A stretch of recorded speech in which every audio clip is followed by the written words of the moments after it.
Olá pessoal, tudo bem? Nesse vídeo, nessa aula, a gente vai trabalhar agora com uma das situações aqui de sistema operacional que normalmente mais gera dúvida, nos alunos quem está começando. A gente vai falar aqui das permissões, tá? Permissões de arquivos e pastas no Linux, tá? Mas quem domina as permissões no Linux entende também o conceito de permissões no Windows, tá? Porque no Windows a gente tem as permissões são similares, né? De leitura, escrita e execução também. Só a forma como você utiliza ela lá é diferente da forma que a gente utiliza no Linux.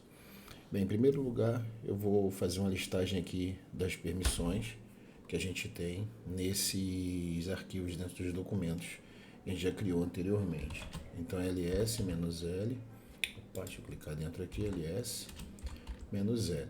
Esse comando aqui você vai fazer uma listagem, né, dos arquivos, das pastas e das permissões. Então, eu estou com o usuário virtual, tá? Esse é o usuário virtual. E aí o que acontece? Todas as vezes que o usuário virtual ele cria uma pasta ou um arquivo, automaticamente ele é proprietário dessa pasta e o grupo virtual, o grupo do usuário, né, ele é também o grupo dono dessa pasta, o arquivo. Né? Nesse caso aqui é uma pasta, mas pode ser um arquivo também. Você vai perceber aqui, né, nessa coluna aqui, ó, que existe aqui algumas letras que representam as permissões. A letra D, no início, indica que se trata de um diretório. Então, todas as vezes que você vê uma permissão que ele tem um D na frente, se trata de um diretório. Depois desse D, que identifica o diretório, você vê que no arquivo não tem, que é um arquivo não tem. Depois desse D, a gente tem uma, duas, três letras. Depois a gente tem três letras. Nesse caso tem um tracinho aqui que é um espaço, né? E uma, duas, três letras. O que quer dizer cada um desse aqui, ó? O R é a leitura, o W é a escrita e o X é a execução, tá? Esses três primeiros caracteres aqui, essas três primeiras letras nesse campo, indica que essas são as permissões do usuário que criou, ou seja, o dono. Então, o usuário virtual, que é o dono, ele tem direito a ler, escrever e executar. Já quem fizer parte do grupo do usuário virtual, que é o grupo virtual, só vai ter direito a ler e executar. Não tem direito a escrever. E esse último campo aqui, ele diz respeito a outros usuários. Quem são outros usuários? Qualquer outro usuário do sistema que não seja o virtual, nem faça parte do grupo virtual. Então, o que ele pode fazer? Ele pode ler e executar. Ele não pode escrever. Tá? Essas são as permissões, né, que estão dadas aqui para as pastas. Se você vier nos arquivos, você vai ver que a coisa muda um pouco. Nos arquivos, o dono, que é o usuário virtual, ele pode ler e escrever, ou seja, ele pode alterar e ler o arquivo. E o grupo, né, e seus integrantes podem ler somente e outros também podem só ler, mas não podem fazer alterações nesses arquivos aqui. Tá? Então, essas permissões, elas são muito importantes para gerar segurança nos arquivos, né, e nas pastas de acesso. E se você não souber manipular bem essas permissões, você pode acabar dando permissão de mais ou permissão de menos, o que também atrapalha. A permissão de mais é ruim, permissão de menos também é ruim em alguns casos. Bem, para fazer nosso exemplo aqui, eu vou excluir, né, alguns arquivos aqui para não ficar muito poluído e a gente vai voltar aqui na aula, né, recapitulando o comando para exclusão. Vou clicar aqui no RM, "-r" e "-r" e vou deletar a ddemo1, tá? Vou fazer a 2 e vou deixar somente os deloopings. Pá, tinha 23 aqui. RM, deixa eu ver aqui. Todos os arquivos que iniciam com loop. Vou botar aqui loop. .txt. Vou deletar. .txt. Para tirar aqui, vou ficar só com os demos ali. E rm -r todas as pastas dd, e aí eu vou ficar só com esses arquivos, essa pasta dir aqui, para não ficar muito poluído, né? Vamos clicar aqui em clear, vou limpar aqui a tela e vou dar um ls só para a gente ver quais são as pastas. Mano, vamos muito bem. Dá um ls-l para a gente ver de novo as permissões. Até aqui. E vamos supor, agora vamos começar a trabalhar primeiro com os arquivos, tá? É a mesma forma que você trabalha com os arquivos, você também trabalha com as pastas. Não tem tanta mudança assim, tá? Não tem tanta diferença assim. E aí o que a gente pode fazer para gerar uma permissão? Vamos supor que no arquivo demo1, que é esse arquivo aqui, eu quisesse gerar uma permissão lá para o usuário, aliás, para o grupo, aqui ó, que só tem leitura, de escrita também. O que eu teria que fazer? Ó? Eu vou usar o comando chmod, vou colocar aqui g de grupo, mais, e vou colocar aqui o w de escrita no demo1. Fazendo isso, se eu agora digitar um ls-l, você vai ver que o demo1 agora no grupo tem RW. O que isso quer dizer? Quer dizer que todos os usuários que fizerem parte do grupo virtual, não só o usuário dono, mas todos que fizerem parte do grupo virtual, eles terão permissão de ler e escrever ou alterar o conteúdo desse demo1, tá? E os outros? Vamos lá ver os outros. Então, chmod o de outros, menos, eu quero tirar dos outros até a possibilidade de leitura. Então, eu não quero que nenhum outro usuário, né, do sistema, que não faça parte do grupo virtual, ou que não seja o dono, que é o virtual, possa fazer nada nesse arquivo. Então, vou botar "-r", demo1, ls-l, e você vai ver agora que para outros, ó, não tem permissão de nada. Ou seja, o usuário que não fizer parte do grupo virtual ou que não seja usuário virtual, agora não pode fazer nenhuma alteração nesse arquivo demo1. Tá?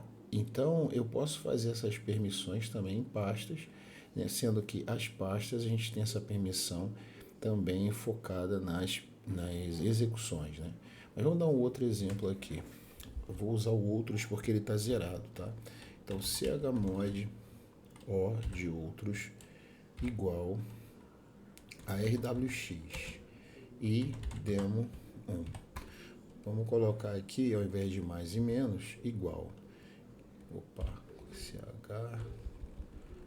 Vou apagar aqui. O que vai acontecer? ls-l, ele agora adicionou todas as permissões de uma vez. Então, o mais acrescenta, o menos retira, tá? E o igual você coloca tudo que você quiser, pode colocar mais de uma permissão ao mesmo tempo. Não que o mais não possa, você também pode, né? Mas o igual você já coloca tudo de uma vez lá, né? Leitura, escrita e gravação, tranquilo? Então, é muito tranquilo de fazer a permissão aí, só que a gente tem mais de um tipo de permissão, tá? Essa outra permissão que a gente vai trabalhar aqui agora é o tipo de permissão octal, tá? É a permissão que normalmente você mais vê em literatura de Linux e normalmente a mais utilizada por ela ser mais rápida de você processar, né? Você colocar ela lá. Na permissão octal, o que muda? Você não usa letras como U, G, O para direcionar o usuário.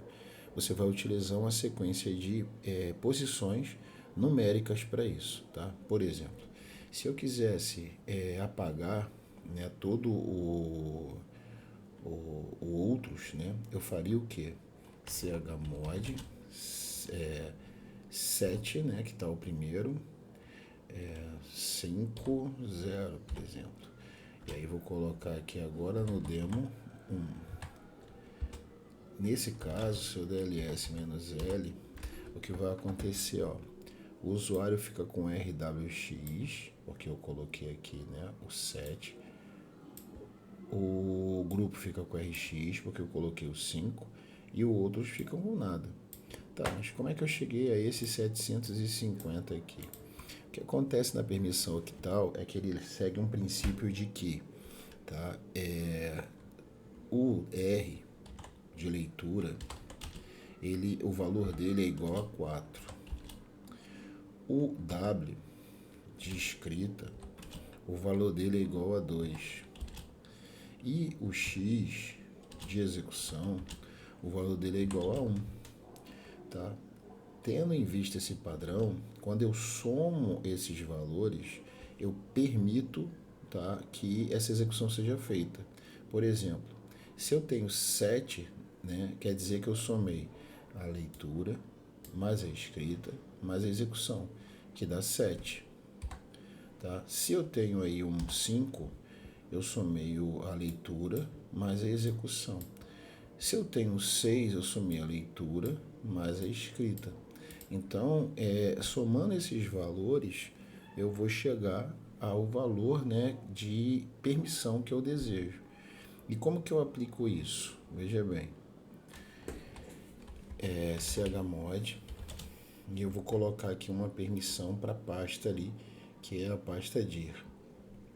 Eu vou colocar a permissão de de leitura e execução, né? Então eu vou colocar 5, tá? 5, 0.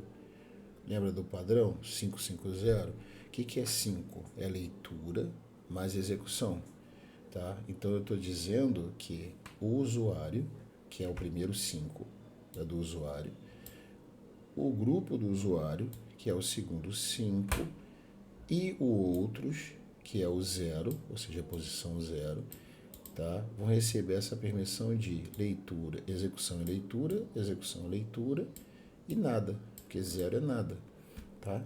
Então, o 5 é igual a 4 da leitura mais 1 da execução. Em quem? No dir. Se eu der um ls-l agora aqui no terminal, se eu digitar, ele vai ter aqui, ó, leitura e execução, e para outros nada, tá? Lembrando, mais uma vez, ó, R é igual a 4, que é a leitura, W é igual a 2, que é escrita, e X é igual a 1, que é execução. Vou dar Enter aqui só para ele memorizar isso, tá? Vai dar erro ali que não é um comando. Então, sabendo disso, eu vou começar a brincar agora com as permissões. Deixa eu dar uma permissão, por exemplo, para o demo 2. Tá? Então, ó, chmod, eu quero dar uma permissão para o usuário que ele tem direito a tudo, leitura, escrita e execução, tá? Nesse arquivo. Então, eu vou pegar aqui o chmod 7. Por que 7? Leitura, escrita, execução. 4 mais 2 mais 1, 3. 7, né? Aqui 6, 7. Agora eu quero dar uma permissão somente de leitura e escrita, né? Então eu vou aqui, ó, R4, W2 para o grupo. Então vai ser 6. E eu quero aqui somente, tá, fazer a leitura, dar uma leitura para o outros, né? Só um de leitura aqui. Só a permissão de leitura. Então aqui vai ser 4. E agora eu vou digitar aqui qual arquivo? Demo 2. Se eu pressionar ls, digitar "-l", ele vai ter aqui no demo 2, ó, rwx, rw e r, tá? Consigo fazer essas permissões de forma extremamente tranquila, tá? No formato octal. Lembrando, primeira posição é do usuário, segunda posição é do grupo, terceira posição é de outros, tá? Então você consegue fazer essas permissões e gerar assim, né, a possibilidade de usuários, né, fazerem ali as devidas alterações nos arquivos. E, por exemplo, no caso de você ter um outro usuário no sistema que você queira que opere esse grupo, né, essa alteração, você pode acrescentar ele no grupo que tem a permissão. Então, por exemplo, eu tenho um usuário virtual 2 e eu quero que esse virtual 2 tenha a permissão de leitura e execução de um arquivo aqui do virtual. Então eu posso colocar ele no grupo do virtual, que ele vai ter os direitos, os mesmos direitos herdados que o grupo tem, tá bom? Então esse aqui é o primeiro vídeo de permissão de Linux básica. No próximo vídeo a gente continua, né, falando mais sobre isso. Até lá.